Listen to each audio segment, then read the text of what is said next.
क्या आपने कभी सोचा है कि हमारे बोले हुए शब्द कहीं न कहीं हमारी ही जिंदगी को आकार देते हैं? क्या शब्दों में सच में इतनी ताकत होती है कि वे किसी की पूरी सोच बदल सकते हैं? आज मैं आपको एक ऐसी ही रहस्यमयी कथा सुनाने जा रहा हूं जो आपको सोचने पर मजबूर कर देगी। गंगा के किनारे बसे एक छोटे से गांव में एक महात्मा का आगमन हुआ था, गौतम बुद्ध। दूर दूर से लोग उनके प्रवचन सुनने आते थे, लेकिन वहीं उसी गांव में एक व्यक्ति था जिसे बुद्ध का ज्ञान एकदम व्यर्थ लगता था। नाम था शंकर। शंकर को गुस्सा बहुत जल्दी आता था और उसका मानना था कि ये दुनिया केवल ताकत से चलती है, न कि किसी के मीठे शब्दों से। उसने कई बार सुना था कि बुद्ध अपने शब्दों से लोगों का जीवन बदल देते हैं, लेकिन उसे इस बात पर बिल्कुल यकीन नहीं था। एक दिन गांव के चौपाल पर बुद्ध का प्रवचन हो रहा था। चारों ओर शांति थी, लेकिन तभी शंकर हाथ में एक मोटी लाठी लेकर वहां आ पहुंचा। उसकी आंखों में गुस्से की आग थी और उसकी चाल में घमंड। जैसे ही वो बुद्ध के पास पहुंचा, उसने ऊंची आवाज में कहा, हे बुद्ध, मैं तुम्हारे ये कोरे शब्दों का जादू नहीं मानता। अगर तुम्हारे शब्द इतने ही शक्तिशाली हैं, तो मुझे अभी और इसी वक्त गुस्सा मत दिलने दो। बुद्ध शांत बैठे मुस्कुरा रहे थे। उन्होंने कुछ नहीं कहा। शंकर ने एक कदम आगे बढ़ाया और जोर से चिल्लाया, क्या हुआ? बोलो कुछ, दिखाओ अपनी शक्ति। लेकिन बुद्ध अभी शांत थे। गांव वाले सहमे हुए थे। कुछ ने सोचा कि शायद अब बुद्ध का जादू नहीं चलेगा, लेकिन कुछ ने महसूस किया कि यहां कुछ रहस्य छिपा है। शंकर का गुस्सा और बढ़ गया। उसने बुद्ध के बिल्कुल सामने जाकर कहा, तुम्हारे शब्द शक्तिशाली हैं या नहीं, ये तो मैं नहीं जानता, लेकिन अगर तुम अभी कुछ नहीं बोले तो मैं तुम्हें सबके सामने अपमानित कर दूंगा। इतना कहकर उसने अपने हाथ की लाठी उठाई और बुद्ध के पास रख दी, मानो उन्हें धमकी दे रहा हो। अब बुद्ध ने धीरे से आंखें खोली और बोले, शंकर, अगर कोई व्यक्ति तुम्हें उपहार दे और तुम उसे स्वीकार न करो, तो वो उपहार किसका रहेगा? शंकर ने झुंझलाकर कहा, यह भी कोई सवाल हुआ? जाहिर है, अगर मैं उपहार नहीं लूंगा तो वो देने वाले के पास ही रहेगा। बुद्ध मुस्कुराए और बोले, तो फिर ये गुस्सा जो तुम मुझे दे रहे हो, मैं क्यों लूं? गांव में सन्नाटा छा गया। लोग मंत्रमुग्ध होकर बुद्ध की ओर देखने लगे, लेकिन शंकर, वो पहली बार हक्का बक्का रह गया था।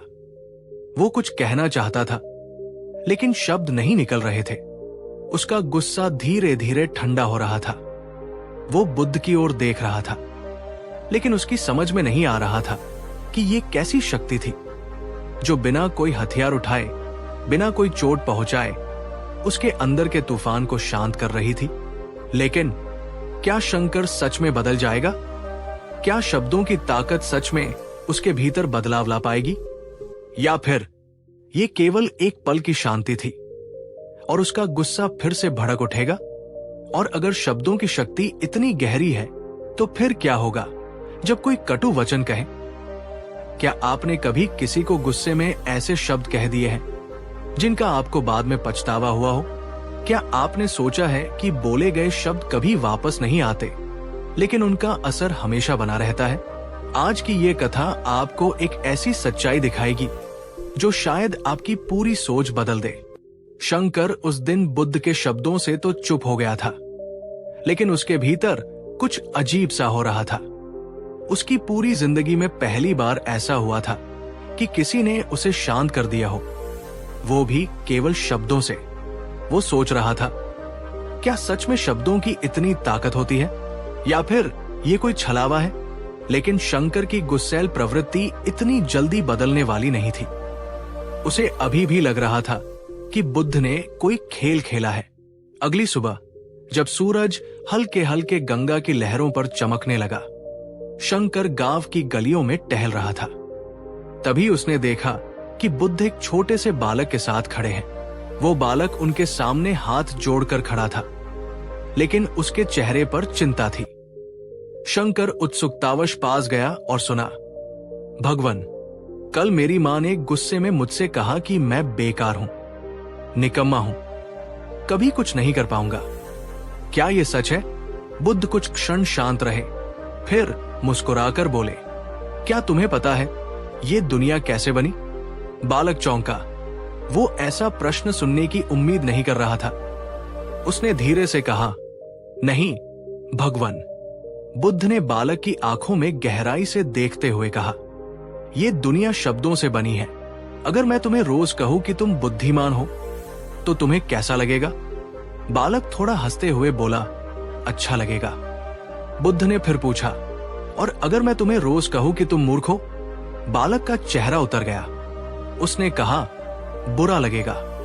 बुद्ध बोले, तो फिर यह निश्चित है कि शब्दों में ताकत होती है। वे हमें ऊपर उठा सकते हैं या नीचे गिरा सकते हैं। लेकिन एक और बात सोचो, अगर मैं तुम्हें मूर्ख कहूं और तुम मानो ही नहीं, तो क्या तुम मूर्ख बन जाओगे? बालक ने सिर हिलाया, नहीं भगवान। बुद्ध मुस्कुराए, तो फिर किसी के कटु वचन केवल तभी असर करते हैं जब हम उन्हें अपनाते हैं। लेकिन क्या हमने कभी सोचा है कि जो ये कटु शब्द कह रहा है वो खुद कितने दुख में होगा? अब तक शंकर भी मंत्रमुग्ध होकर ये संवाद सुन रहा था। अचानक उसकी आंखों के सामने एक दृश्य कौंधा। बचपन में उसके पिता ने उसे गुस्से में कई बार निकम्मा कहा था। उसी पल से उसके भीतर एक क्रोध पलने लगा था। तो क्या मैं आज जो हूं वो केवल उन्हीं शब्दों का असर है? शंकर के मस्तिष्क में हलचल मच गई। लेकिन तभी बुद्ध ने एक और रहस्यमयी बात कही, शब्दों का असर केवल बोलने वाले पर ही नहीं बल्कि सुनने वाले पर भी पड़ता है। और जो कटु शब्द बोलता है वो भी अनजाने में खुद को चोट पहुंचा रहा होता है। लेकिन क्या इसका कोई उपाय है? बुद्ध का ये प्रश्न हवा में गूंज रहा था। अब सवाल ये था कि क्या कटु शब्दों के जहर से कोई बच सकता है? क्या कोई ऐसा उपाय है जो शब्दों को अमृत बना दे? बुद्ध अपने शिष्यों के साथ एक सुंदर जंगल में विहार कर रहे थे। चारों ओर हरियाली थी, पक्षियों का मधुर संगीत था और हल्की हल्की ठंडी हवा बह रही थी। सभी शिष्य गहरे ध्यान में बैठे थे। लेकिन तभी एक तेज गर्जना हुई। गौतम बुद्ध! सबने आंखें खोली। जंगल के बीच से एक चमचमाते रथ पर सवार राजा विक्रम आ पहुंचा था। वो अपने सिपाहियों से घिरा हुआ था। सिर पर भारी मुकुट था और चेहरे पर घमंड की रेखाएं स्पष्ट दिख रही थी। बुद्ध ने राजा की ओर देखा, लेकिन कुछ नहीं बोले। राजा विक्रम घोड़े से उतरा, अपने रथ का कोड़ा जमीन पर पटका और घमंड से बोला, मैं राजा विक्रम हूं। मेरे बारे में सुना होगा तुमने? बुद्ध शांत थे। राजा को यह देखकर और गुस्सा आया। उसने अपनी भारी आवाज में कहा, मैं पूरे उत्तर के राज्यों का विजेता हूं। मेरे पास सेना है, सोना है, धन है। बताओ तुम्हारे पास क्या है? बुद्ध हल्के से मुस्कुराए, लेकिन फिर भी कुछ नहीं बोले। राजा की भवें तंग गई। उसके दरबारी एक दूसरे को देखने लगे, जैसे कह रहे हों, ये बुद्ध इतने शांत क्यों हैं? राजा ने अपनी तलवार म्यान से निकाली और जोर से जमीन पर ठोक दी। गौतम बुद्ध, तुम्हारी ये चुप्पी क्या है? क्या तुम डर गए? बुद्ध धीरे से मुस्कुराए और पहली बार बोले, राजन, अगर कोई तुम्हारे सामने गाना गाए लेकिन तुम उसे सुनो ही नहीं तो क्या वो गाना पूरा होगा? राजा चौंका। उसने कहा, नहीं, अगर कोई सुनेगा ही नहीं तो गाने का क्या अर्थ? बुद्ध बोले, तो फिर अगर कोई अहंकार से भरे शब्द कहे लेकिन दूसरा व्यक्ति उन्हें अपनाए ही नहीं तो क्या वे शब्द प्रभावी होंगे? राजा विक्रम अचानक चुप हो गया। बुद्ध ने आगे कहा, जब किसी की बुराई का जवाब मौन से दिया जाता है तो उसका अहंकार उसी में जलकर भस्म हो जाता है। मौन सबसे बड़ा उत्तर है, क्योंकि ये अहंकार की आग को हवा नहीं देता बल्कि उसे बुझा देता है। राजा के चेहरे पर हलचल होने लगी। उसके मन में अब भी एक प्रश्न था, लेकिन अगर कोई हमेशा मौन ही रहे तो क्या यह कायरता नहीं होगी? राजा की ये उलझन सही थी और शायद यही उलझन आपके मन में भी हो। तो आखिर कब हमें बोलना चाहिए और कब मौन रहना चाहिए? क्या हमेशा चुप रहना सही है? क्या आपने कभी ऐसा महसूस किया है कि कोई बोले हुए शब्द आपको अंदर तक चीर गए हों? क्या शब्दों के जख्म सच में तलवार से गहरे होते हैं? आज मैं आपको एक ऐसी कथा सुनाने जा रहा हूं जो न केवल रहस्यमयी है बल्कि आपकी सोच को हमेशा के लिए बदल देगी। राजा विक्रम के मन में बुद्ध की बातें घर कर चुकी थी, लेकिन एक सवाल अब भी उसे परेशान कर रहा था। अगर मौन इतना प्रभावशाली है तो क्या हमें कभी भी कठोर शब्दों का जवाब नहीं देना चाहिए? लेकिन अगर कोई हमारे अपमान करे, हमें बार बार नीचा दिखाए, तो क्या हम हमेशा चुप ही रहें? राजा को जवाब चाहिए था, इसलिए वो बुद्ध के पास दोबारा पहुंचा। हे गौतम बुद्ध, राजा ने ऊंची आवाज में कहा, मैंने आपके मौन की शक्ति को समझा, लेकिन क्या ये हमेशा सही होता है? अगर कोई कठोर शब्द कहे और हम कुछ न बोले, तो क्या वो हमें कमजोर नहीं समझेगा? बुद्ध हल्के से मुस्कुराए और बोले, राजन, तुम्हें उत्तर चाहिए तो चलो एक प्रयोग करते हैं। बुद्ध ने अपने पास खड़े एक युवा शिष्य को बुलाया।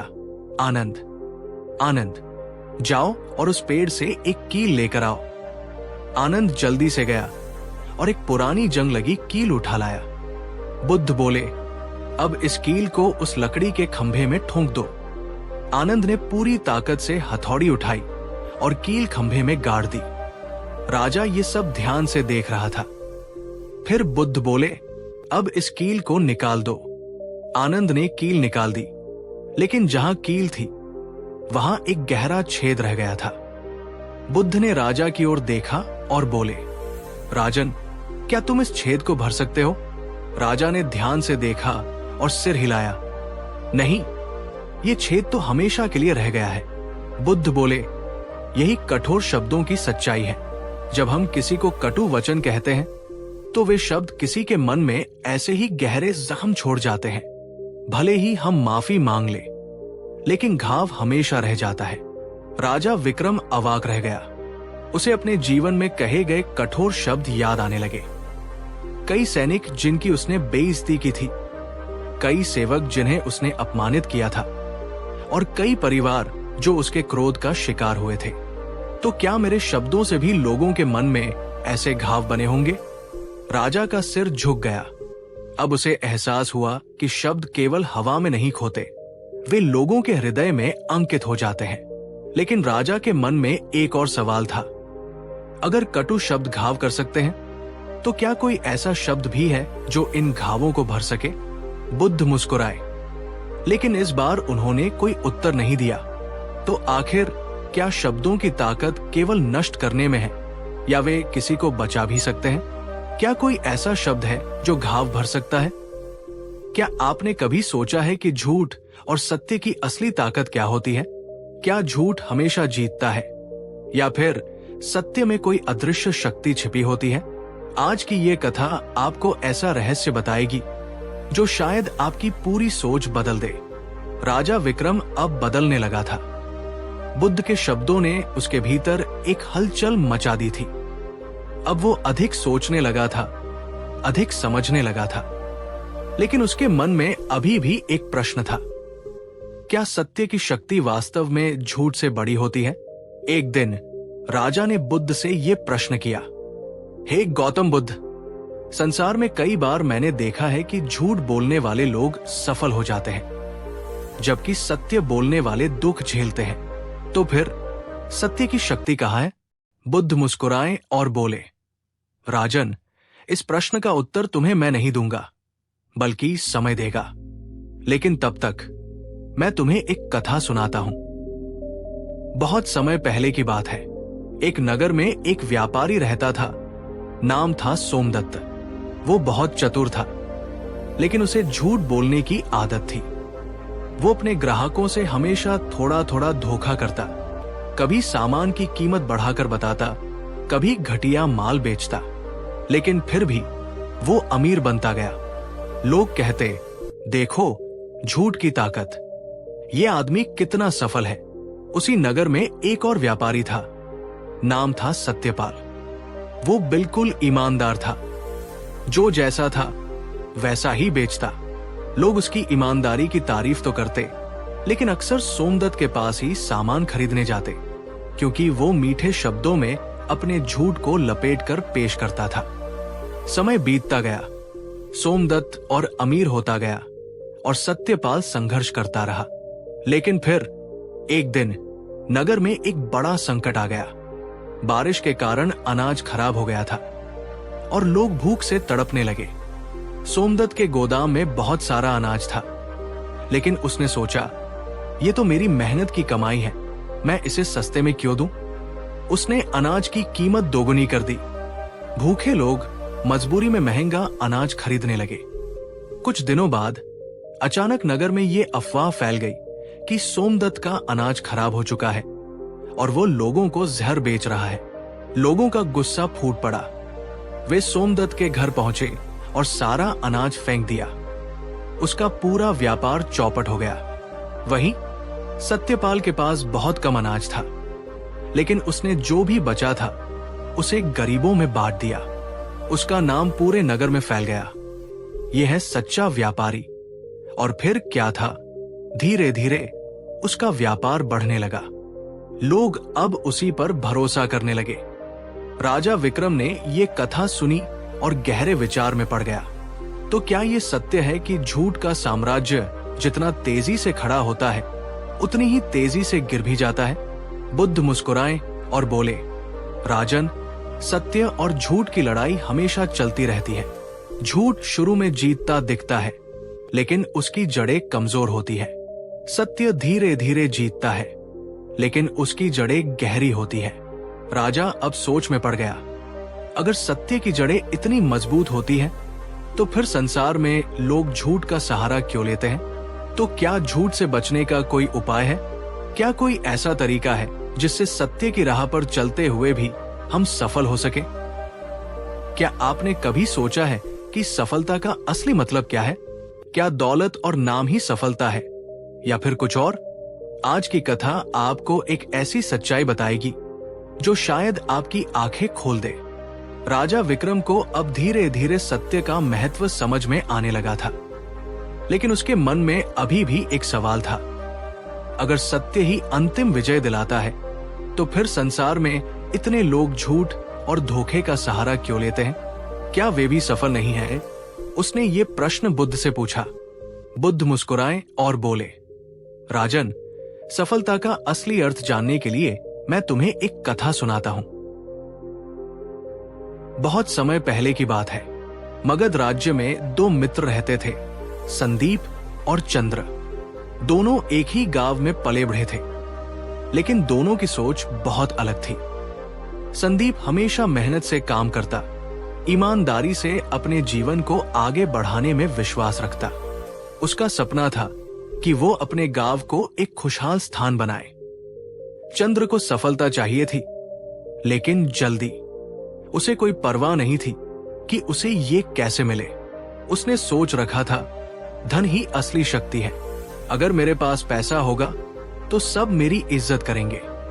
कुछ सालों बाद संदीप गांव में ही रहा और एक शिक्षित, समझदार किसान बना। उसने गांव के लोगों को नई तकनीकों से खेती करना सिखाया, जिससे सभी की फसल अच्छी होने लगी। वहीं चंद्र ने नगर जाकर व्यापार शुरू कर दिया, लेकिन उसकी सफलता सच्ची मेहनत से नहीं, बल्कि चालाकी और धोखे से आई। वो सस्ता माल खरीदकर महंगे दामों में बेचता, झूठे वादे करता और किसी को भी अपने फायदे के लिए इस्तेमाल कर लेता। जल्दी ही वो बहुत अमीर बन गया। गांव में संदीप की इज्जत बढ़ने लगी थी, लेकिन धन के मामले में वो चंद्र से कहीं पीछे था। लोग कहते, देखो, चंद्र को देखो, उसके पास बड़ा महल है, ढेर सारा सोना है, और संदीप बस खेतों में मेहनत कर रहा है। समय बीतता गया। एक दिन राज्य के राजा ने घोषणा की कि वह अपने राज्य के सबसे सफल व्यक्ति को अपना मंत्री बनाएगा। चंद्र ने सोचा, अब तो मैं ही मंत्री बनूंगा। मेरे पास धन दौलत सब कुछ है।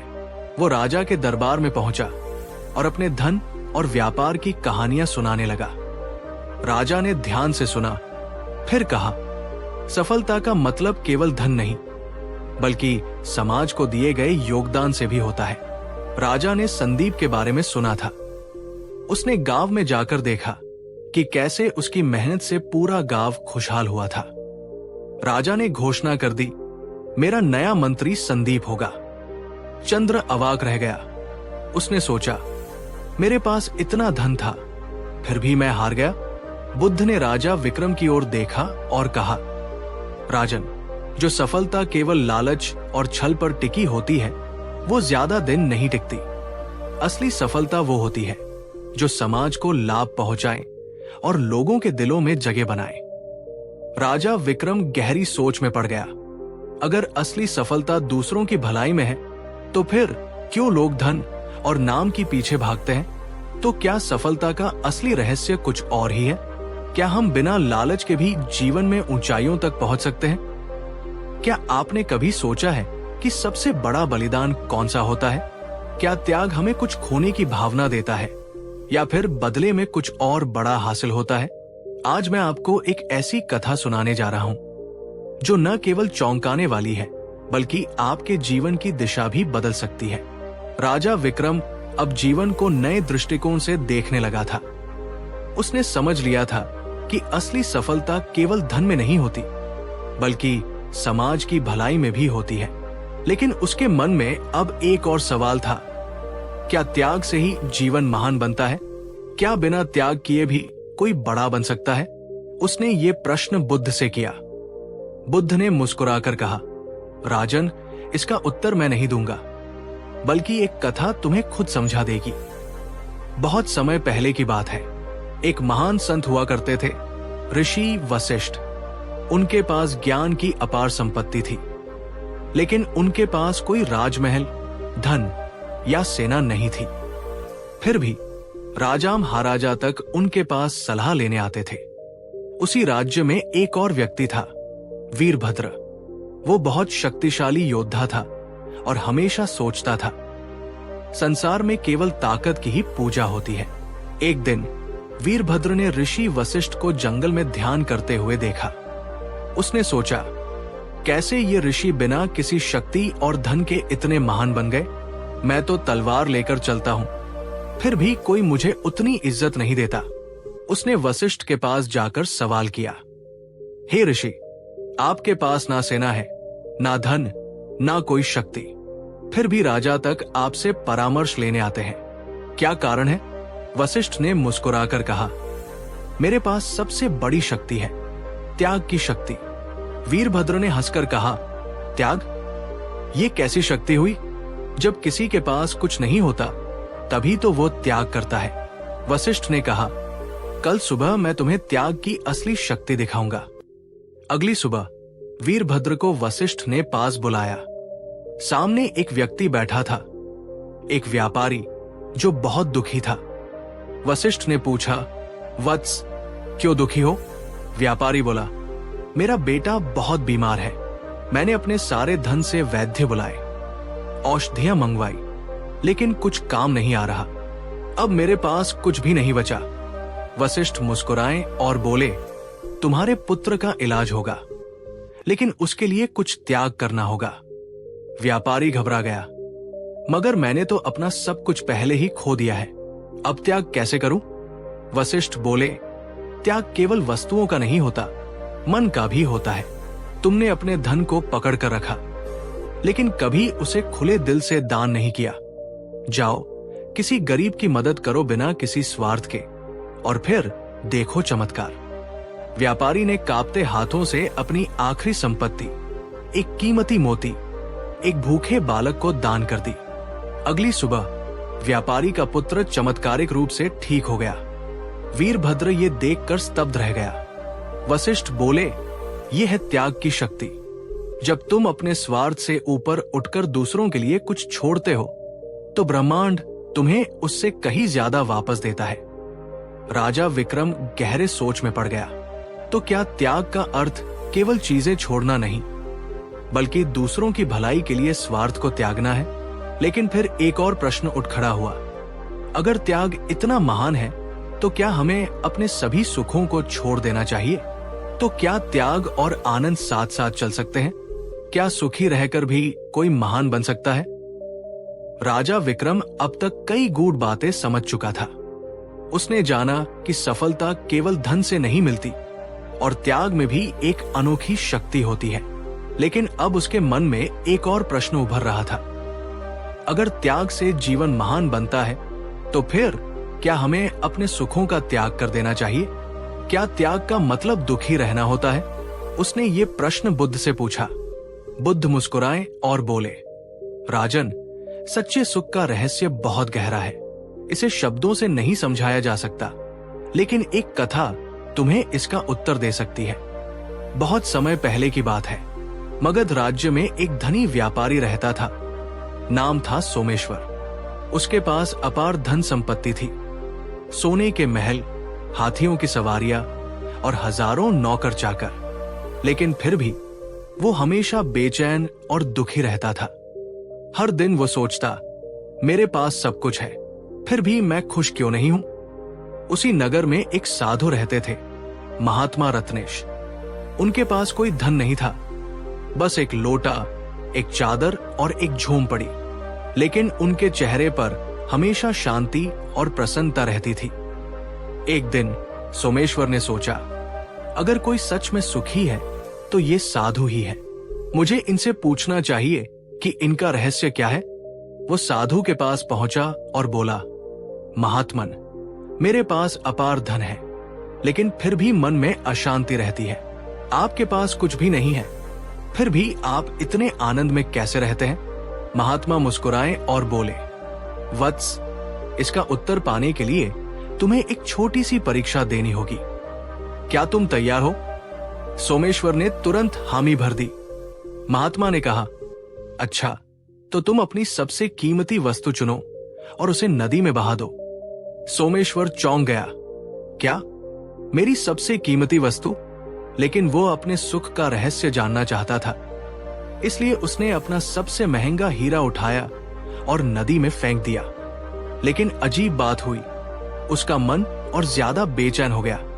महात्मा ने मुस्कुराकर कहा, तुम अभी भी अपनी दौलत को पकड़े हुए हो। क्या तुमने सच में त्याग किया? सोमेश्वर ने सिर झुका लिया। महात्मा ने फिर कहा, अब एक और वस्तु चुनो, लेकिन इस बार उसे बहाने से पहले पूरी श्रद्धा से सोचो। क्या ये वस्तु तुम्हारी खुशी की असली वजह थी? सोमेश्वर ने अपना सबसे पसंदीदा सोने का हार उठाया, लेकिन इस बार उसने कुछ पल रुककर सोचा, क्या ये हार ही मेरी खुशी थी, या मैं बस इसे पकड़कर बैठा था? वो मुस्कुराया और बिना किसी दुख के हार को नदी में बहा दिया। जैसे ही हार पानी में गिरा, सोमेश्वर के मन से एक भारी बोझ उतर गया। उसे महसूस हुआ कि वो जिन चीजों को पकड़कर बैठा था, वही उसकी बेचैनी की वजह थी। महात्मा बोले, सच्चा सुख बाहर की वस्तुओं में नहीं, बल्कि मन की स्वतंत्रता में है। जब तुम किसी चीज को पकड़कर बैठते हो, तो वो तुम्हें बांध लेती है, लेकिन जब तुम उसे जाने देते हो, तो तुम मुक्त हो जाते हो। राजा विक्रम इस कथा को सुनकर गंभीर हो गया। तो क्या हम जितना अधिक चीजों को पकड़े रखते हैं, उतना ही अधिक दुखी होते जाते हैं? और क्या असली सुख पाने के लिए हमें सब कुछ छोड़ना पड़ेगा? लेकिन फिर एक और प्रश्न उठ खड़ा हुआ। अगर त्याग ही सुख की कुंजी है, तो क्या हर राजा को भी अपना राज्य छोड़ देना चाहिए? क्या कोई व्यक्ति सुख और जिम्मेदारी दोनों को एक साथ निभा सकता है? तो क्या असली सुख का मतलब सब कुछ छोड़ देना है, या फिर कोई और गूढ़ रहस्य छिपा है? क्या सच्चा सुख केवल त्याग में ही है? अगर ऐसा है, तो क्या हर राजा को भी अपना राज्य छोड़कर सन्यासी बन जाना चाहिए, या फिर कोई और रहस्य छिपा है? आज की कथा आपको एक ऐसा उत्तर देगी जिसे जानकर आप सोचने पर मजबूर हो जाएंगे। राजा विक्रम अब तक कई गहरे रहस्यों को समझ चुका था। उसने जाना कि शब्दों की शक्ति, सफलता का असली अर्थ, त्याग की महिमा और सच्चे सुख का रहस्य क्या होता है। लेकिन अब उसके मन में अंतिम और सबसे महत्वपूर्ण प्रश्न था, अगर त्याग ही सच्चा सुख देता है, तो क्या एक राजा को भी सब कुछ छोड़कर जंगल में चला जाना चाहिए? क्या कोई इंसान त्याग और जिम्मेदारी दोनों को साथ निभा सकता है? उसने ये प्रश्न बुद्ध से पूछा। बुद्ध मुस्कुराए और बोले, राजन, ये प्रश्न केवल तुम्हारा नहीं, बल्कि हर उस व्यक्ति का है जो जीवन को गहराई से समझना चाहता है। इसका उत्तर एक कथा में छिपा है। बहुत समय पहले की बात है। एक महान राजा था, राजा अमरसेन। वो बहुत न्यायप्रिय, बुद्धिमान और परोपकारी था। उसके राज्य में प्रजा खुशहाल थी, व्यापार फला फूला था और कोई भी भूखा नहीं सोता था। लेकिन अमरसेन के मन में हमेशा एक द्वंद्व रहता था। वो सोचता, अगर संत जीवन का असली आनंद त्याग में देखते हैं, तो क्या मुझे भी अपना राज्य छोड़कर संन्यास ले लेना चाहिए? वो इस उलझन को सुलझाने के लिए एक महान संत ऋषि वेदांत के पास पहुंचा। राजा ने कहा, हे ऋषिवर, मैं हमेशा से ये जानना चाहता था कि क्या सच्चा सुख केवल संन्यास में है? क्या मुझे अपना राज्य छोड़ देना चाहिए? ऋषि वेदांत मुस्कुराए और बोले, राजन, इसका उत्तर मैं नहीं दूंगा, बल्कि तुम्हें खुद ही खोजना होगा।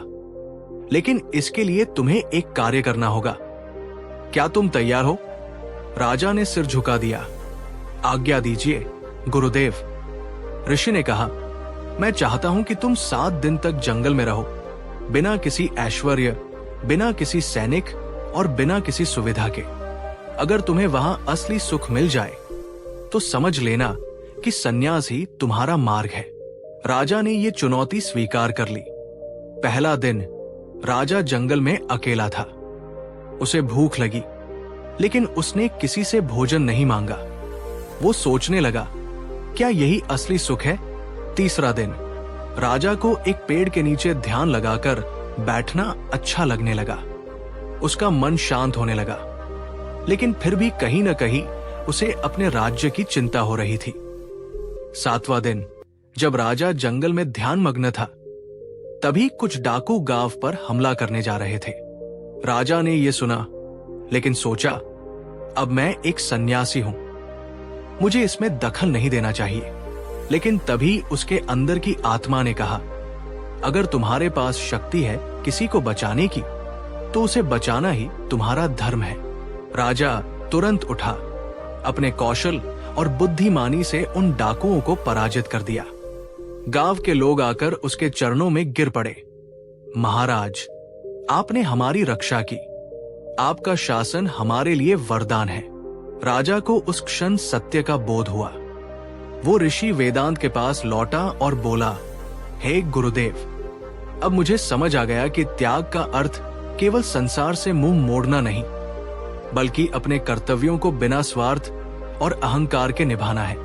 ऋषि मुस्कुराए और बोले, राजन, यही सच्चा संन्यास है। त्याग का अर्थ सब कुछ छोड़ देना नहीं, बल्कि जो कुछ तुम्हारे पास है उसे स्वार्थरहित होकर उपयोग करना है।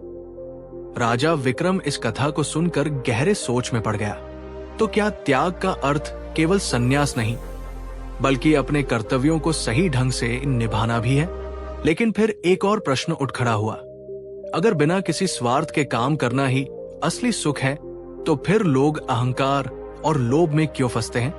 क्या हमारे मन पर कोई अदृश्य शक्ति हावी होती है? तो क्या सच में कोई ऐसी शक्ति है जो हमारे विचारों और कर्मों को नियंत्रित करती है? क्या आपने कभी सोचा है कि जो चीजें हमें सबसे ज्यादा प्रिय होती हैं, वही हमें सबसे ज्यादा बांधती भी हैं? क्या असली बंधन सोने की जंजीरें होती हैं, या हमारे अपने विचार? आज की कथा आपको एक ऐसा रहस्य बताएगी जिसे जानने के बाद आप कभी भी संसार को उसी नजर से नहीं देख पाएंगे। राजा विक्रम अब तक जीवन के कई गहरे रहस्यों को समझ चुका था। उसने जाना कि शब्दों की शक्ति, त्याग, सच्चा सुख और कर्तव्य क्या होते हैं। लेकिन अब उसके मन में एक और प्रश्न जम ले रहा था। अगर सच्चा सुख निर्लिप्त रहकर अपने कर्तव्यों को निभाने में है, तो फिर लोग मोह, लोभ और अहंकार में क्यों फंस जाते हैं? क्या हमारे मन पर कोई अदृश्य शक्ति हावी होती है? उसने ये प्रश्न बुद्ध से किया। बुद्ध मुस्कुराए और बोले, राजन, इस प्रश्न का उत्तर शब्दों में नहीं, बल्कि एक कथा में छिपा है। ध्यान से सुनो। बहुत समय पहले की बात है। उज्जैनी राज्य में एक महाज्ञानी ब्राह्मण रहता था। नाम था कौशिक। वो वेदों का महान विद्वान था, शास्त्रों का ज्ञाता था, लेकिन एक कमी थी, उसे अपने ज्ञान का बहुत अहंकार था। वो अक्सर कहता, मैंने समस्त ज्ञान अर्जित कर लिया है, अब इस संसार में ऐसा कुछ भी नहीं जो मुझे मूर्ख बना सके। एक दिन वो वन में घूम रहा था। रास्ते में उसने एक साधारण स्त्री को देखा जो अपने सिर पर जल का घड़ा लेकर जा रही थी। कौशिक ने हंसते हुए कहा, हे स्त्री, मैं एक महान ज्ञानी हूं, क्या तुम मुझे कोई ऐसी बात बता सकती हो जो मैं पहले से न जानता हूं? वो स्त्री मुस्कुराई और बोली, महाशय, आप विद्वान हैं, लेकिन क्या आप जानते हैं कि आप माया के जाल में फंसे हैं? कौशिक हंस पड़ा, माया? मैं तो सारा संसार छोड़ चुका हूं, मैं किसी माया में नहीं फंसा हूं। स्त्री मुस्कुराई और बोली, अगर ऐसा है तो क्या आप मेरे एक प्रश्न का उत्तर देंगे? कौशिक ने गर्व से कहा, पूछो। स्त्री बोली, अगर कोई सोने की जंजीर से बंधा हो और कोई लोहे की जंजीर से, तो क्या दोनों ही कैदी नहीं है? कौशिक सोच में पड़ गया। हां, कैदी तो दोनों ही हैं, चाहे जंजीर सोने की हो या लोहे की। स्त्री बोली, तो फिर आप स्वयं को मुक्त क्यों मानते हैं? आप भले ही धन और संसार का त्याग कर चुके हैं, लेकिन आपके भीतर अहंकार और ज्ञान की जंजीरें हैं। क्या यह भी एक बंधन नहीं? कौशिक के मुख से एक शब्द भी नहीं निकला। स्त्री ने आगे कहा, माया का जाल केवल भौतिक चीजों का नहीं होता, बल्कि विचारों, इच्छाओं और अहंकार का भी होता है। कोई धन के पीछे भागता है, कोई शक्ति के, कोई ज्ञान के, लेकिन हर कोई किसी न किसी जंजीर में बंधा होता है। कौशिक को पहली बार समझ आया कि माया केवल बाहरी नहीं, बल्कि अंदरूनी भी होती है। वो स्त्री के चरणों में गिर पड़ा और बोला, हे देवी, आप कौन हैं? स्त्री ने मुस्कुराकर कहा, मैं वही हूं जो तुम्हारे भीतर हमेशा से थी। तुम्हारी बुद्धि, जब तक तुमने अपने ज्ञान को अहंकार से बांध रखा था, तब तक तुमने इसे नहीं पहचाना, लेकिन आज तुमने माया के जाल को देख लिया है। कहकर वो स्त्री अंतर्ध्यान हो गई। राजा विक्रम ये कथा सुनकर स्तब्ध रह गया। तो क्या असली बंधन बाहरी चीजों का नहीं, बल्कि हमारे अपने विचारों और अहंकार का होता है? लेकिन फिर एक और प्रश्न उठ खड़ा हुआ, अगर ये सच है तो क्या कोई भी व्यक्ति पूरी तरह से माया से मुक्त हो सकता है? क्या कोई ऐसा इंसान हुआ है जिसने इस जाल को पूरी तरह तोड़ दिया हो? तो क्या कोई संसार में रहते हुए भी पूरी तरह मुक्त हो सकता है? राजा विक्रम अब तक जीवन के कई गूढ़ रहस्यों को समझ चुका था। शब्दों की शक्ति, त्याग, सच्चा सुख, कर्तव्य और माया का जाल, इन सभी को उसने बुद्ध से सुना और गहराई से जाना। लेकिन अब उसके मन में अंतिम प्रश्न था, अगर माया का जाल हर किसी को बांध कर रखता है, तो क्या कोई इस संसार में रहते हुए भी पूरी तरह मुक्त हो सकता है? क्या कोई व्यक्ति माया से पार पा सकता है? उसने ये प्रश्न बुद्ध से किया। बुद्ध मुस्कुराए और बोले, राजन, ये प्रश्न जितना सरल लगता है उतना ही गूढ़ भी है। इसका उत्तर तुम्हें एक कथा के माध्यम से मिलेगा। ध्यान से सुनो। बहुत समय पहले की बात है। श्रावस्ती में एक बहुत धनी सेठ रहता था। नाम था धनपाल। वो इतना अमीर था कि उसके पास अनगिनत घोड़े, हाथी, सोने चांदी के भंडार और कई विशाल महल थे। लेकिन उसके मन में हमेशा एक अधूरापन रहता था। वो अक्सर सोचता, मेरे पास सब कुछ है, फिर भी मैं संतुष्ट क्यों नहीं हूं? क्यों मेरे मन को शांति नहीं मिलती? एक दिन उसने सुना कि महात्मा आर्यदेव नामक एक संत उसके नगर में आए हैं। वे अपने शांत स्वभाव और गूढ़ ज्ञान के लिए प्रसिद्ध थे।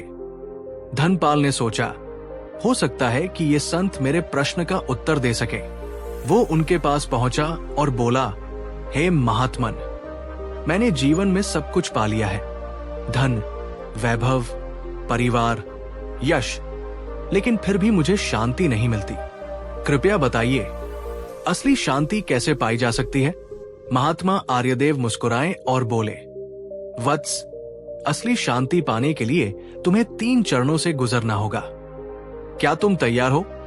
धनपाल बोला, हाँ गुरुदेव। मैं किसी भी परीक्षा के लिए तैयार हूं। महात्मा बोले, तो ठीक है, पहला चरण है स्वयं को जानना। तुम्हें 3 दिन तक मौन रहकर अपने मन को देखना होगा। बस देखना, बिना कोई प्रतिक्रिया दिए। धनपाल को यह अजीब लगा, लेकिन उसने आज्ञा मानी। 3 दिन बाद धनपाल वापस लौटा, लेकिन उसके चेहरे पर असमंजस था। गुरुदेव, मैंने पहली बार देखा कि मेरा मन कितना चंचल है। जैसे ही मैं शांत बैठता हूं, हजारों विचार दौड़ने लगते हैं। कभी भविष्य की चिंता, कभी बीते हुए कल की यादें। क्या ये सामान्य है? महात्मा मुस्कुराए। हाँ वत्स, जब तक मन तुम्हें चलाता रहेगा, तब तक तुम कभी मुक्त नहीं हो सकते। लेकिन यही पहला चरण था। अब तुम्हें समझ आ गया कि तुम अपने विचारों के दास हो। धनपाल ने सिर हिलाया। तो अब दूसरा चरण क्या है? महात्मा बोले, अब तुम्हें समझना होगा कि कुछ भी तुम्हारा नहीं है। इस दुनिया में जो भी है, धन, परिवार, यश, सब कुछ नश्वर है। अगले 7 दिन तक हर चीज को ये सोचकर देखो कि ये मेरा नहीं है। धनपाल ने ऐसा ही किया। 7 दिन बाद वो वापस लौटा, लेकिन इस बार उसके चेहरे पर अजीब सी राहत थी। गुरुदेव, पहले जब मैं अपने महल को देखता था तो मुझे गर्व होता था, लेकिन अब जब मैं देखता हूं तो ये बस एक भवन लगता है जो एक दिन नष्ट हो जाएगा। मैंने समझ लिया कि कुछ भी स्थायी नहीं है। महात्मा मुस्कुराए। बहुत अच्छा, अब अंतिम चरण है। सब कुछ होने पर भी कुछ न होने का एहसास। इसका अनुभव करने के लिए तुम्हें एक कार्य करना होगा। धनपाल बोला, क्या कार्य गुरुदेव? महात्मा बोले, अगले पूर्णिमा की रात जब चंद्रमा अपने पूर्ण तेज पर हो तो नदी के किनारे बैठो और बस उसे निहारो। लेकिन उस क्षण अपने मन को पूरी तरह खाली कर दो। अगर तुम ये कर पाए तो तुम समझ जाओगे कि मुक्त होने का अर्थ क्या है। धनपाल को यह परीक्षा सबसे कठिन लगी, लेकिन उसने प्रयास किया। पूर्णिमा की रात धनपाल नदी किनारे बैठा। चंद्रमा की शीतल रोशनी पानी पर झिलमिला रही थी। उसने आंखें बंद की और अपने मन को शांत करने का प्रयास किया। पहले विचार आए, फिर यादें, फिर योजनाएं। लेकिन धीरे धीरे सब कुछ शांत होने लगा। फिर अचानक एक क्षण ऐसा आया जब कोई विचार नहीं था, कोई इच्छा नहीं थी, कोई मैं भी नहीं था। उसने पहली बार निर्वाण का अनुभव किया। वो समझ गया कि मुक्ति कोई चीज नहीं जिसे पाया जाए, बल्कि एक अवस्था है। जब कुछ भी तुम्हें पकड़ नहीं पाता, तब तुम सच में मुक्त हो जाते हो। धनपाल अगली सुबह महात्मा के पास पहुंचा और बोला, गुरुदेव, मैं समझ गया, मोक्ष मृत्यु के बाद नहीं, बल्कि जीवन में ही पाया जा सकता है, अगर हम भीतर से पूरी तरह निर्लिप्त हो जाएं। महात्मा हंसे और बोले, हाँ वत्स, मुक्त वही होता है जो कुछ भी होने पर भी कुछ न होने का अनुभव कर सके। राजा विक्रम ये कथा सुनकर अचंभित रह गया। तो क्या असली मुक्ति संसार से भागना नहीं, बल्कि उसे पूरी तरह समझकर निर्लिप्त हो जाना है? लेकिन तभी एक और प्रश्न उठा, अगर ये सच है तो फिर लोग इतनी आसानी से मोहमाया में क्यों फंस जाते हैं? क्या इंसान कभी पूरी तरह मुक्त हो सकता है? तो क्या सच में कोई व्यक्ति इस संसार में रहते हुए भी संपूर्ण रूप से मुक्त हो सकता है, या फिर ये केवल एक कल्पना है? क्या आपने कभी सोचा है कि कोई व्यक्ति संपूर्ण रूप से मुक्त हो सकता है? अगर हाँ, तो फिर दुनिया में इतने साधु संत भी क्यों मोहमाया में फंस जाते हैं? क्या असली मुक्ति केवल एक भ्रम है, या फिर कोई ऐसी अवस्था है जिसे कोई प्राप्त कर सकता है? आज की कथा आपको उस अंतिम परीक्षा के बारे में बताएगी जो ये तय करती है कि कोई सच में मुक्त हुआ या केवल मुक्ति का अहंकार पाल बैठा। राजा विक्रम अब तक बुद्ध की कई गूढ़ कथाएं सुन चुका था, लेकिन अब उसके मन में अंतिम और सबसे जटिल प्रश्न था। अगर कोई भी व्यक्ति संपूर्ण रूप से मुक्त हो सकता है, तो फिर क्यों कई ज्ञानी, संत और योगी भी मोहमाया में वापस फंस जाते हैं? उसने ये प्रश्न बुद्ध से किया। बुद्ध मुस्कुराए और बोले, राजन, ये प्रश्न जितना गूढ़ है उतना ही इसका उत्तर भी सरल है। लेकिन इसे समझने के लिए तुम्हें एक कथा सुननी होगी। बहुत समय पहले की बात है। वाराणसी में ऋषि अष्टवक्र नामक एक महान योगी रहते थे। वे इतने ज्ञानी थे कि बड़े बड़े राजाओं और विद्वानों को अपनी शरण में रखते थे। उनका ज्ञान इतना उच्च था कि वे कहते थे, मुझे अब कोई मोहमाया नहीं बांध सकती, मैं संसार से पूरी तरह मुक्त हूं। उनके शिष्यों को भी उन पर अपार श्रद्धा थी। वे मानते थे कि अष्टवक्र मुनि अब इस संसार के किसी भी बंधन से परे जा चुके हैं। लेकिन स्वर्ग में देवराज इंद्र को इस पर संदेह हुआ। इंद्र ने सोचा, अगर कोई सच में मुक्त हो सकता है तो वो किसी भी परीक्षा में खरा उतरेगा। लेकिन क्या अष्टवक्र सच में मुक्त है, या फिर वे केवल मुक्ति का अहंकार पाल बैठे हैं? इंद्र ने अपनी माया का प्रयोग किया और अप्सरा रंभा को बुलाया। रंभा, जाओ और इस ऋषि की अंतिम परीक्षा लो। अगर वे सच में मुक्त है तो तुम्हारी सुंदरता और आकर्षण से प्रभावित नहीं होंगे। रंभा ने एक अद्भुत रूप धारण किया और अष्टवक्र मुनि के आश्रम की ओर चल दी। वो जब वहां पहुंची तो सूर्य ढल रहा था। वातावरण शांत था। मुनि ध्यान में बैठे थे। लेकिन जैसे ही रंभा वहां पहुंची, पूरा आश्रम सुवासित हो उठा। फूलों की सुगंध हवा में फैल गई। पक्षियों का मधुर संगीत गूंजने लगा। अष्टवक्र ने ध्यान खोला और देखा, उनके सामने एक अप्रतिम सुंदरी खड़ी थी। रंभा ने विनम्रता से कहा, हे महायोगी, मैं आपकी सेवा में आई हूं। मैं बस आपके श्रीमुख से कुछ ज्ञान प्राप्त करना चाहती हूं। अष्टवक्र ने उसकी ओर देखा। पहले तो वे स्थिर रहे, लेकिन फिर एक हल्की मुस्कान उनके चेहरे पर आ गई। अवश्य देवी, ज्ञान तो किसी भी समय दिया जा सकता है।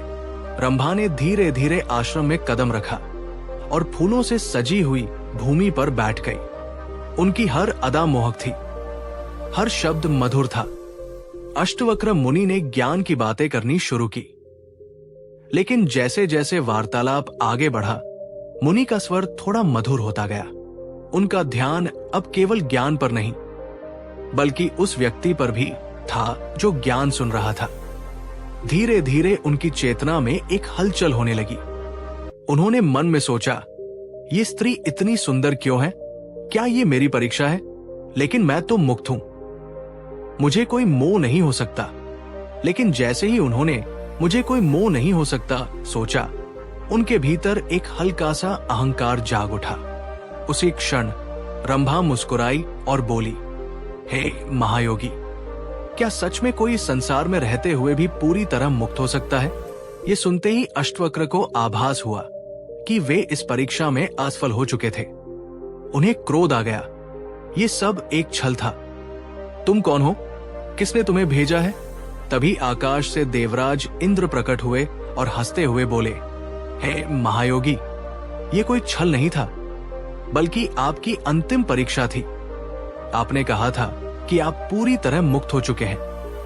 लेकिन जैसे ही आपने ये सोचा कि मुझे कोई मोह नहीं हो सकता, आप अपने ही अहंकार में फंस गए। अष्टवक्र ये सुनकर स्तब्ध रह गए। उन्हें समझ में आ गया कि मुक्ति केवल ज्ञान से नहीं मिलती, बल्कि तब मिलती है जब कोई यह भी भूल जाए कि वो मुक्त है। जिस क्षण कोई ये सोचता है कि मैं अब मुक्त हो चुका हूं, उसी क्षण वो एक नया बंधन बना लेता है, मुक्ति का अहंकार। राजा विक्रम ये कथा सुनकर गहरे विचार में पड़ गया। तो क्या असली मुक्ति तब मिलती है जब इंसान ये भी भूल जाए कि वह मुक्त है? अगर ये सच है तो क्या कभी कोई इंसान पूरी तरह से मुक्त हुआ है? बुद्ध मुस्कुराए और बोले, राजन, ये एक ऐसा रहस्य है जिसका उत्तर केवल वही पा सकता है जो स्वयं को पूरी तरह भूल जाए। लेकिन राजा विक्रम के मन में एक और प्रश्न उठा। अगर मुक्ति का अहंकार भी एक बंधन है, तो फिर असली आत्मज्ञान क्या होता है? क्या कोई व्यक्ति इस संसार में रहते हुए भी आत्मज्ञान प्राप्त कर सकता है? क्या आपने कभी सोचा है कि आत्मज्ञान वास्तव में क्या होता है? क्या ये कोई विशेष अनुभव है, कोई चमत्कारी शक्ति, या फिर कुछ और? और अगर कोई इसे पा भी ले, तो वो कैसे पहचान सकता है कि ये सच्चा ज्ञान है या केवल मन का भ्रम? आज की कथा आपको एक ऐसे रहस्य से परिचित कराएगी जो ये तय करेगा कि कोई वास्तव में आत्मज्ञानी है या केवल अपने अहंकार में उलझा हुआ है। राजा विक्रम बुद्ध की कई गूढ़ कथाएं सुन चुका था, लेकिन अब उसके मन में सबसे गहरा प्रश्न था, अगर मुक्ति का अहंकार भी एक बंधन है, तो फिर असली आत्मज्ञान क्या होता है? क्या कोई व्यक्ति इस संसार में रहते हुए भी आत्मज्ञान प्राप्त कर सकता है? उसने ये प्रश्न बुद्ध से किया। बुद्ध मुस्कुराए और बोले, राजन, आत्मज्ञान एक ऐसी अवस्था है जिसे केवल वही समझ सकता है जो स्वयं को पूरी तरह खो दे। लेकिन इसे समझाने के लिए मैं तुम्हें एक कथा सुनाता हूं। कथा का आरंभ बहुत समय पहले की बात है। कौशाम्बी में ऋषि वशिष्ठानंद नामक एक महान तपस्वी रहते थे। वे अपने तेजस्वी ज्ञान और साधना के लिए प्रसिद्ध थे। उनके पास हजारों शिष्य थे और कई राजा उनके चरणों में सिर झुकाते थे। एक दिन उनका सबसे प्रिय शिष्य अर्जुनक उनके पास आया और बोला, गुरुदेव, मैंने वेद, उपनिषद, योग और ध्यान सब कुछ सीख लिया है। मैं अब जानता हूं कि आत्मा अजरमर है, संसार एक भ्रम है और हर चीज नश्वर है। क्या अब मैं आत्मज्ञानी कहलाने योग्य हूं? ऋषि वशिष्ठानंद हंसे और बोले, वत्स, आत्मज्ञान केवल पुस्तकों और विचारों से नहीं आता। अगर तुम सच में आत्मज्ञानी हो तो तुम्हें एक अंतिम परीक्षा से गुजरना होगा। अर्जुनक बोला, गुरुदेव, मैं हर परीक्षा के लिए तैयार हूं। ऋषि ने कहा, तो ठीक है। पास के गांव में एक साधारण किसान रहता है, नाम है हरिदत्त। जाओ, उसके पास 3 दिन रहो और देखो कि तुम उससे क्या सीख सकते हो। अगर तुम इस परीक्षा में सफल हुए तो तुम सच में आत्मज्ञानी हो जाओगे। अर्जुनक को यह सुनकर आश्चर्य हुआ। एक किसान से सीखना? मैं तो पहले ही वेदों का ज्ञाता हूं, भला वो मुझे क्या सिखाएगा? लेकिन गुरुदेव की आज्ञा को टालना असंभव था, इसलिए वो हरिदत्त के घर पहुंचा। पहला दिन। हरिदत्त एक साधारण व्यक्ति था। वो रोज सुबह जल्दी उठता, खेतों में काम करता और फिर शाम को अपने परिवार के साथ भोजन करता। अर्जुनक ने उसे ध्यान से देखा, लेकिन कुछ विशेष नहीं पाया। ये व्यक्ति बस अपने काम में लगा रहता है, इसमें कौन सी विशेष बात है? लेकिन दूसरे दिन कुछ अजीब हुआ। दूसरा दिन। सुबह सुबह हरिदत्त अपने खेत में हल जोत रहा था कि अचानक एक बैल घायल हो गया। अर्जुनक सोचने लगा, अब ये किसान दुखी होगा, चिंतित होगा या गुस्सा करेगा। लेकिन हरिदत्त ने बैल को शांतिपूर्वक सहलाया, उसे उपचार दिया और बिना किसी शिकायत के दूसरा बैल जोतने में लगा दिया। अर्जुनक को ये अजीब लगा, ये व्यक्ति किसी भी चीज से विचलित क्यों नहीं होता? लेकिन उसने कुछ नहीं कहा। तीसरा दिन। शाम के समय अचानक तेज आंधी तूफान आया। हरिदत्त की झोपड़ी क्षतिग्रस्त हो गई, उसकी फसल का आधा भाग उड़ गया और उसका प्रिय आम का पेड़ भी गिर पड़ा। अर्जुनक सोचने लगा, अब तो ये व्यक्ति जरूर रोएगा, दुखी होगा। लेकिन हरिदत्त बस आकाश की ओर देखकर मुस्कुराया और बोला, जब खेत मेरा नहीं था तो फसल के जाने का दुख क्यों करूं? जब हवा मेरी नहीं थी तो पेड़ गिरने का क्रोध क्यों करूं? ये सुनकर अर्जुनक स्तब्ध रह गया। वो तुरंत ऋषि वशिष्ठानंद के पास भागा और बोला, गुरुदेव, अब मैं समझ गया कि सच्चा आत्मज्ञान क्या है। ऋषि ने पूछा, तो बताओ, आत्मज्ञान क्या है? अर्जुनक ने उत्तर दिया, आत्मज्ञान कोई विचार नहीं, कोई सिद्धांत नहीं, बल्कि एक अवस्था है जहां कोई भी चीज व्यक्ति को विचलित नहीं कर सकती। ऋषि मुस्कुराए और बोले, तो बताओ, क्या तुम इस अवस्था में हो? अर्जुनक चुप हो गया, क्योंकि उसे समझ आ चुका था कि वो केवल शब्दों में आत्मज्ञानी था। लेकिन हरिदत्त जैसे साधारण व्यक्ति ने सच्चा आत्मज्ञान पाया हुआ था। राजा विक्रम ये कथा सुनकर गहरे विचार में डूब गया। तो क्या आत्मज्ञान केवल किताबों से नहीं, बल्कि जीवन को पूरी तरह स्वीकार करने से आता है? लेकिन तभी एक और प्रश्न उठा, अगर आत्मज्ञान इतना सरल है तो फिर लोग इसे पाने के लिए कठिन तप क्यों करते हैं? क्या कोई सरल मार्ग है? बुद्ध मुस्कुराए और बोले, राजन, ये प्रश्न तुम्हें अगले रहस्य की ओर ले जाएगा। क्या आत्मज्ञान पाने के लिए कठिन तपस्या, जंगलों की यात्रा और वर्षों की साधना जरूरी है, या फिर कोई ऐसा मार्ग भी है जो सरल और सीधा हो, जिसे कोई भी अपना सकता है? अगर हाँ, तो फिर लोग इसे क्यों नहीं अपनाते? आज की कथा आपको एक ऐसे रहस्य से परिचित कराएगी जो आत्मज्ञान को जटिल नहीं बल्कि सहज बना सकता है। राजा विक्रम बुद्ध की कहानियों से बहुत कुछ सीख चुका था, लेकिन अब उसके मन में एक नई जिज्ञासा थी। अगर आत्मज्ञान केवल जीवन को पूरी तरह स्वीकार करने से आता है, तो फिर लोग इसे पाने के लिए कठिन तप क्यों करते हैं? क्या कोई सरल मार्ग है? उसने ये प्रश्न बुद्ध से किया। बुद्ध मुस्कुराए और बोले, राजन, आत्मज्ञान पाने के कई मार्ग हैं, लेकिन लोग सरल मार्ग को नजरअंदाज कर देते हैं। इसे समझने के लिए मैं तुम्हें एक कथा सुनाता हूं। कथा का आरंभ कई वर्षों पहले राजा चंद्रकेतु नामक एक महान शासक था।